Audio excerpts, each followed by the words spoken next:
మహాశివరాత్రి పర్వదినాన ఉమ్మడి ఖమ్మం జిల్లాలోని శైవ క్షేత్రాలకు భక్తులు పోటెత్తారు. ఖమ్మం రూరల్ మండలంలోని తీర్థాల సంగమేశ్వర స్వామి దేవస్థానంలో శివునికి ఓ పక్కన గంగాదేవి, మరో పక్కన పార్వతీదేవి ఆసీనులై ఉంటారు. ఇలాంటి దేవాలయాలు దేశంలో రెండున్నాయి. ఉత్తర భారతదేశంలో అలహాబాద్లో ఇలాంటి ఆలయం ఉండగా, తీర్థాల సంగమేశ్వర స్వామి దేవస్థానంలో శివునికి తొలుత గంగతో కళ్యాణం జరిపి ఆ తర్వాత పార్వతీదేవితోనూ కళ్యాణం చేస్తారు. ఇక్కడ నుంచి మరింత సమాచారం మా ప్రతినిధి రజనీకాంత్ అందిస్తారు. పర్వదినాన్ని పురస్కరించుకొని ఉమ్మడి ఖమ్మం జిల్లాలోని శైవ క్షేత్రాలని భక్తులతో తెల్లవారుజాము నుంచే కిటకిటలాడుతున్నాయి. దాదాపు ఖమ్మం పట్టణంలోని గుంటుమల్లేశ్వర స్వామి, దాంతోపాటుగా బ్రహ్మరాంబ గుంటుమల్లేశ్వర స్వామి దేవస్థానంలో తెల్లవారుజాము నుంచి ఆలయ అర్చకులతో పాటు దేవస్థాన ఈవో కూడా అక్కడ మంచి ప్రత్యేక ఏర్పాట్లు చేశారు. రెవెన్యూ అధికారులు కూడా ఎలాంటి అవాంఛన సంఘటనలు జరగకుండా చేశారు. ఖమ్మం పట్టణంలోని బ్రాహ్మణ బజార్ శివాలయం కూడా భక్తులు భారీగా పోటెత్తారు. అగ్రహారం పట్టణ శివారులో ఉన్న అగ్రహారం కాలనీలో ఉన్న మున్నేరు నది ఒడ్డు ఉన్న శివాలయంలో కూడా భక్తులు భారీగా పోటెత్తిన పరిస్థితి ఉంది. ఖమ్మం రూరల్ మండలంలో ఉమ్మడి ఖమ్మం జిల్లా వ్యాప్తంగా ఖమ్మం రూరల్ మండలం తీర్థాల సంగమేశ్వర స్వామి మున్నేరు నది ఒడ్డున 3 నదుల సంగమం ఒడ్డున వెలిసిన సంగమేశ్వర స్వామి దేవస్థానం ఉంటుంది. సంగమేశ్వర స్వామి దేవస్థానం పేరు చెప్తారు, కానీ ఇక్కడ మాత్రానికి శివుడు పార్వతితో పాటు గంగాదేవి కూడా అక్కడ కొలువై ఉంటారు. ఇక్కడ పురాణాల ఇతిహాసం ప్రకారం తిరుపతి కళ్యాణానికి వెళ్ళి వస్తున్న శివపార్వతులు ఇక్కడ శివపార్వతులతో పాటు ఆత్రేయ మహర్షి, భృగు మహర్షి, మౌద్గల్య మహర్షులు ముగ్గురు కూడా ఇక్కడ మున్నేరు నది ఒడ్డున ఇక్కడ తీర్థాల సంగమేశ్వర స్వామి దేవస్థానం సమీపంలో ఇక్కడ శివుడు పార్వతి గంగాదేవి వెలవడానికి కూడా ఒక ప్రత్యేకమైన కారణం ఉంటుందని పురాణ ఇతిహాసాలు చెప్తున్నాయి. ఈ పురాణ ఇతిహాసాల ప్రకారం ఇక్కడ ముగ్గురు మహర్షులు మౌద్గల్య మహర్షి, భృగు మహర్షి, ఆత్రేయ మహర్షి, ఈ ముగ్గురు ఋషుల పేరుతో ఇక్కడ ఏర్పడిన మూడు ఈ నదులు ఉంటాయి.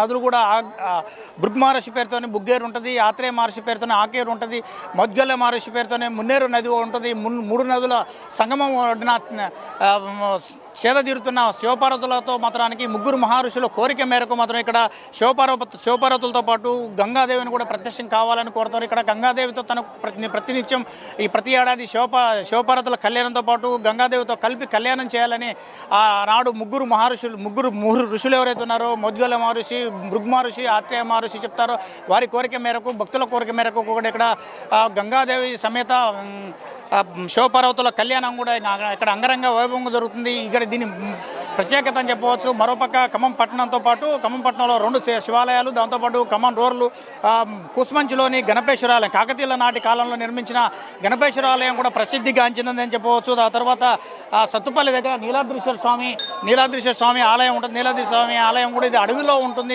కొండల మధ్యన ఉంటుంది. ఆ తర్వాత అక్కడ మరోపక్క అక్కడ పెనుబల్లి మండలంలోనే కనిగిరి గుంటలు ఉంటాయి. కనిగిరి గుంటలు సుమారు 680 అడుగు ఎత్తులో ఉంటుంది. ఇక్కడ కాకతీయుల నాటి కాలంలో, అక్కడ కాకతీయ ప్రతాపరుద్రుడి కాలంలో అక్కడ పాలించిన సందర్భంలో 680 అడుగుల ఎత్తులో ఏర్పాటు చేసిన కొండ ఉంటుంది. కొండపై కూడా పల్లెల బావి ఉంటుంది. పల్లెల బావితో పాటు అక్కడ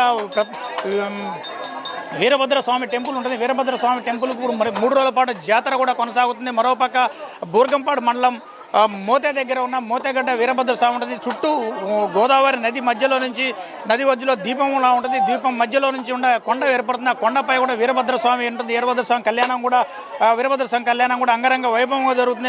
ఇక్కడ కూడా 3 రోజుల పాటు జాతర జరుగుతుంది.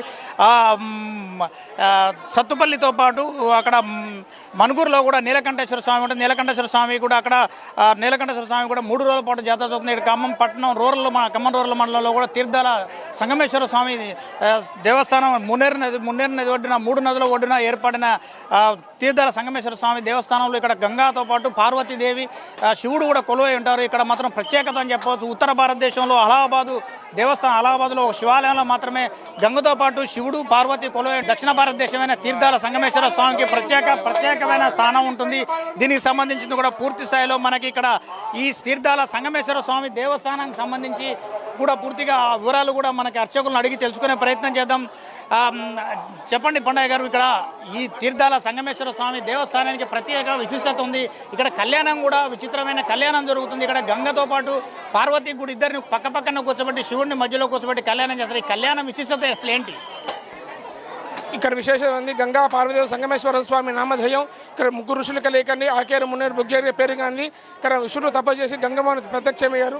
గంగమ్మను ప్రత్యక్షం ఏమయ్యారంటే ఇక్కడ గంగతో కళ్యాణం చేయాలని చెప్పారు. దేనికి అంటే నీళ్ళు కోసం గంగతో కళ్యాణం చేసే పని, అందుకే గంగతో కళ్యాణం ఉంది. రెండోది ఒకటి అలహాబాద్లో గంగతో కళ్యాణం మంది, రెండోది మన ఖమ్మం జిల్లా తీర్థ గ్రామంలో ఉందండి. ఇక్కడ ఎన్ని రోజులు ఉత్సవాలు జరుగుతాయి, ఎంతమంది భక్తులు వచ్చే అవకాశాలు ఉన్నాయి? జాతర 5 రోజులండి. దాదాపుగా 4 to 5 lakhs మంది జనాలు వస్తారండి దర్శనానికి. ఇక్కడ ముఖ్యంగా ప్రాముఖ్యం ఏంటంటే శివుడు దర్శనం చేసుకునే ముందు పెద్దవాళ్ళకి పితృదేవతలకి పిండపదం కార్యక్రమం చేసుకొని ఆ యొక్క కార్యక్రమం అయ్యాక స్వామివారి దర్శనం చేసుకొని చాలా విశేషం ఇక్కడ.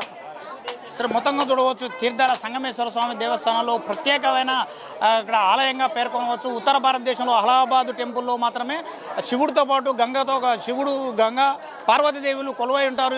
అదేవిధంగా ఇక్కడ ఖమ్మం రూరల్ మండలం తీర్థాల సంగమేశ్వర స్వామి దేవస్థానం 3 నదుల ఒడ్డున మున్నేరు బుగ్గేరు ఆకేరు మధ్యలో ఏర్పాటు చేసిన 3 నదుల ఒడ్డున వెంచేసి ఉన్న శివపార్వతుల కళ్యాణంతో పాటు గంగాదేవి కూడా ప్రత్యక్షం ఉంటుంది. గంగాదేవి కళ్యాణం ముదగాలుగా శివుడితో పాటు గంగాదేవికి కళ్యాణం చేస్తారు. గంగతో కళ్యాణం చేయడానికి కూడా ఇక్కడ ముగ్గురు ఋషులు తమ కోరిక మేరకు గంగాదేవిని శివుడు తన జటాజుటం పైన వెంచేసి ఉంటారు. ఆ తర్వాతనే ఇక్కడ కళ్యాణం మాత్రం ఇక్కడ అంగరంగ వైభవం జరుగుతుంది. ఉత్తర భారతదేశం అలహాబాద్ టెంపుల్లో జరుగుతుంది. ఆ తర్వాత ఇక్కడ దక్షిణ భారతదేశమైన ఖమ్మం రూరల్ మండలం సంగమేశ్వర స్వామి దేవస్థానంలో ఈ ప్రత్యేకమైన స్థానం చెప్తారు. ఇక్కడ భక్తులు కూడా కోరిన కోరికలు తీరుస్తామని చెప్తారు. ఇక్కడ ప్రతి సంవత్సరం కూడా శివరాత్రి పర్వదినాన 5 రోజుల పాటు జాతరలు కూడా అంగరంగ వైభవంగా జరుగుతాయి. ఇక్కడ కళ్యాణ మహోత్సవం రాత్రిపూట శివరాత్రి మొదటి రోజు రాత్రి 9:10 తర్వాత కళ్యాణ మహోత్సవం జరుగుతుంది. 12 గంటల వరకు కూడా శివుడికి గంగతో పాటు మొదట కళ్యాణం జరుగుతుంది. ఆ తర్వాత అక్కడే గంగని పక్కన కూర్చోబెట్టి శివుడికి పార్వతీదేవికి కళ్యాణం చేస్తారు.